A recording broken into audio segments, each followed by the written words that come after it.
First Lady, Martine Moise.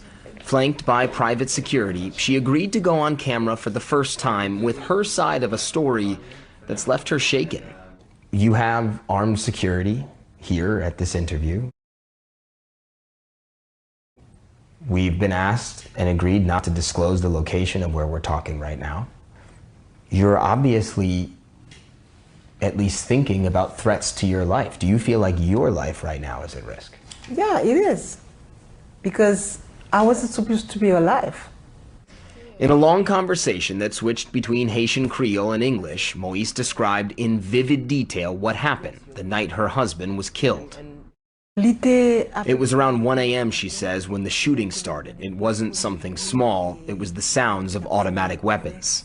Bullet holes still pockmarked the compound. At the time, she and her husband hid in their bedroom, but just minutes later, she says the door burst open. Gunfire ripped through the air, and at first, only she was hit.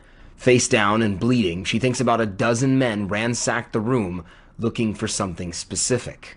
They came to find something because I heard them saying, "That's not it, that's not it, there it is," which means they found what they were looking for. She doesn't know what they found, but after they did, an attacker approached her husband, at this point still alive and unhurt, and got on the phone. She says that person called someone and described what my husband looked like, saying he was tall, skinny, and black.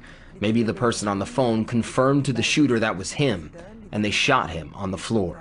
The president was dead, and the attackers left soon after. Moise believes they thought she was dead too. Critically wounded, she lifted herself up. When you stood up and you saw that he was dead, did you say anything to him? In my heart, I said something I used to tell him when he was alive. We are married for better or worse, and even beyond the grave. Her left side bleeding and her right arm shredded by gunfire, she's eventually led out of the house by police and comes to a quick conclusion. The dozens of security guards normally on hand to protect the president either let the attackers in or they abandoned their posts. No. There's no other explanation, she says. You're there to protect a president, and the president is dead, and you're nowhere to be found.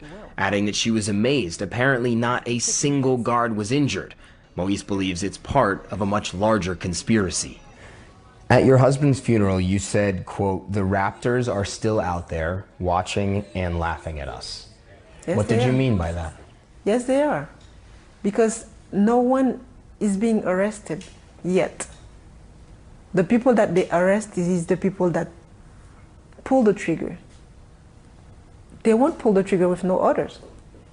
So the main character that we need is the people that paid for that and the people that gave the order. And you think that that person or persons has not yet been arrested? Oh, no. The official investigation has led to the arrest of more than 40 suspects, but has still not provided a motive for the president's killing or identified a mastermind behind it all. That has left a vacuum. Haiti flooded with theories about who killed a president who at the time of his death was an embattled, largely unpopular leader. Even still, for his widow, this was an unimaginable ending. I never thought that the level of hate ever existed in the country. You never thought this could happen? No. Because your husband did have a lot of enemies. Yes, he did. But I didn't know that they hated that much to kill him.